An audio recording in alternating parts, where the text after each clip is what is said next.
কিচেনে সবাইকে স্বাগত। দেখো, পায়েস বা ফিরনি এটা খেতে সবাই খুব পছন্দ করে, সবার খেতেও ভাল লাগে। আর এটা বানানো খুব সহজ। চলো আমি কিভাবে বানাচ্ছি দেখে নিই। দুটো আম আমি নিয়েছি, আটিটা বাদ দিয়ে, চারটে খোসা দুটো আমের নিয়ে সেই মানে পুরো পাল্পটাকে আমি খুব ভালো করে একটা চামচ দিয়ে বের করে নেবো। এই ধরনের পায়েস যদি মাঝে মাঝে বানাও তো খুব জলদি চটজলদি হয়েও যায়, আর সময়টাও ভালো, খুব তাড়াতাড়ি মানে কম লাগে, আর খেতেও দুর্দান্ত লাগে এই ধরনের। দেখো, এটার মধ্যে আমি পুরো পাল্পটাকে বের করে নেবো একদম ভালো করে। এখন নানা রকম আম বাজারে এসছে। এটা কিন্তু ল্যাংড়া আম, এটা হয়তো খুব একটা লাল হবে না, কিন্তু খেতে ভীষণ ভালো লাগবে, দুর্দান্ত লাগবে খেতে। তোমরা অন্য আমও নিয়ে নিতে পারো। দেখো, এই আমটা পুরোটা আমি ছাড়িয়ে নিয়েছি। আর এই দিকে আমি 1 কাপ গোবিন্দভোগ চাল আমি ভিজিয়ে রেখেছিলাম আধ ঘন্টা আগে, সেটা আমি পিষে নিলাম।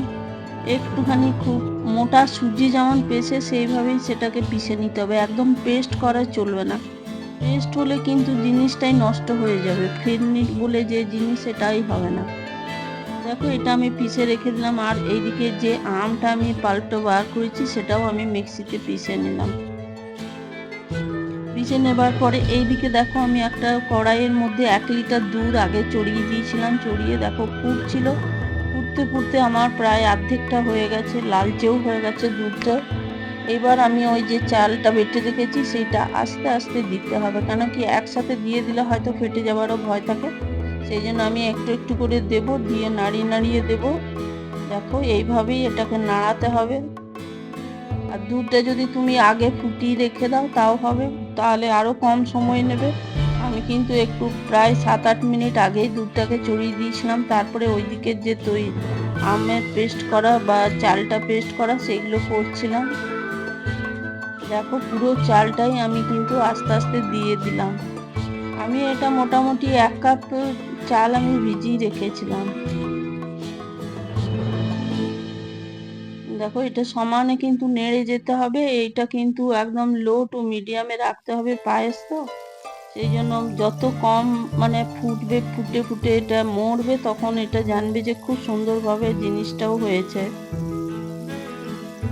দেখো, এটা ফুটতে ফুটতে প্রায় 5-7 মিনিট ধরে আমি এটা ফুটালাম, ফুটিয়ে আমার ঘন হয়ে গেছে। তারপর আমি এই দুটো এলাচ আমি খোসা সমেতই এলাচটা দিয়ে দিলাম। এটা দিয়েও ফুটবে একটুখানি, সমানে নেড়ে যেতে হবে, না হলে ধরে নেবে পায়েসটা। দেখো, এটা আমি সমানে কিন্তু নাড়িয়ে যাচ্ছি, একদম নন স্টপ এটাকে নাড়িয়ে যেতে হবে, না হলে ফট করে ধরে নেবার ভয় থাকে। আর পায়েস একটু মোটা পাত্রেই বসানো ভালো, কেন কি যত না হলে পাতলা পাত্রে বসালে কিন্তু এটা ধরে নেয়। তারপরে দেখো, এটা আমি একদম লো করে দিয়েছি বা কম, একদম গ্যাসটা অফও করে দিতে পারো। তারপরে আমের যে পাল্পটা আমি মিক্সিতে পেস্ট করে রেখেছি সেটা আমি দিয়ে দিলাম, কেন কি অনেক সময় যতই আম মিষ্টি হোক কিন্তু একটু টক ভাবটা থেকেই যায়, সেই জন্য সেটা ফেটে যাওয়ারও ভীষণ ভয় থাকে। তার থেকে ভালো নয় কি যে আমরা পুরো একদম ফ্লেমটাকেই অফ করে দিই, গ্যাসটা অফ করে দিয়ে আমি এটা সমানে নাড়িয়ে নেব, পুরোটা একদম মিশিয়ে নেব। মিশিয়ে তারপরে আমি গ্যাসটা একটু অন করে দিয়ে খুব লো ফ্লেমে একটু ফুটিয়ে নেবো, কেন কি এটা টক জিনিস, অনেক সময় ফেটে যাবারও ভয় থাকে।